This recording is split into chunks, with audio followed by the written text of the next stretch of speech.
Nous sommes chez Moto Guzzi à Mandello del Lario pour découvrir les 4 univers développés autour de la nouvelle V7 II. 4 univers, 4 styles différents avec une centaine d'accessoires mis à votre disposition que vous pouvez mixer les uns entre les autres.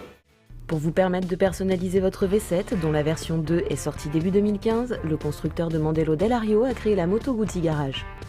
Pas moins d'une centaine d'accessoires sont à votre disposition, de 19 € pour une barre de renfort de guidon à un peu plus de 1000 € pour un échappement 2 en 1.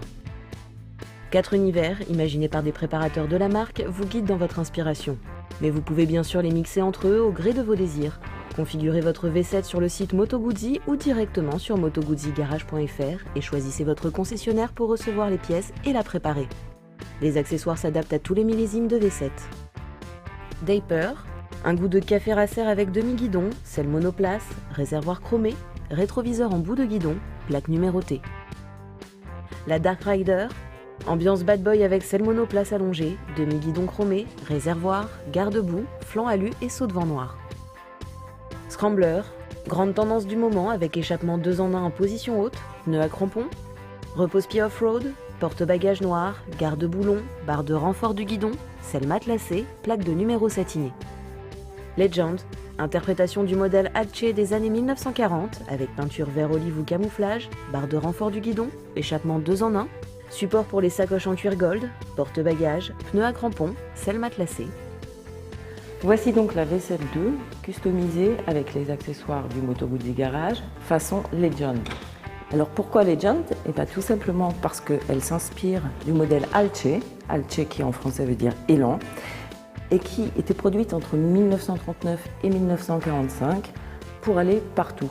C'était un modèle destiné à vraiment transporter les militaires partout où ils devaient aller. Donc c'est pour ça qu'elle a aujourd'hui un pot haut façon Scrambler, vous allez voir après, on va le remonter, et plein de petits accessoires, dont des valises en cuir pour pouvoir transporter tout un tas d'affaires.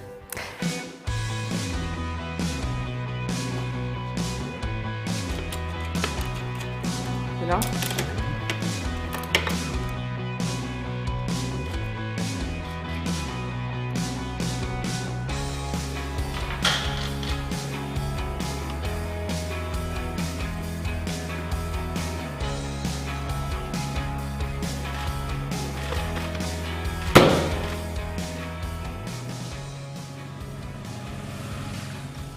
Six ans après son grand retour en 2009, 2 ans après une évolution moteur, la V7 s'est offert une vraie refonte pour 2015.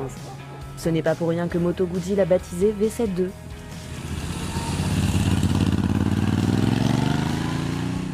Des retouches sur la géométrie et l'ergonomie, une nouvelle boîte 6 rapports, l'ABS et l'anti-patinage lui permettent d'évoluer dans les bons sens, même si le poids a augmenté de 10 kg.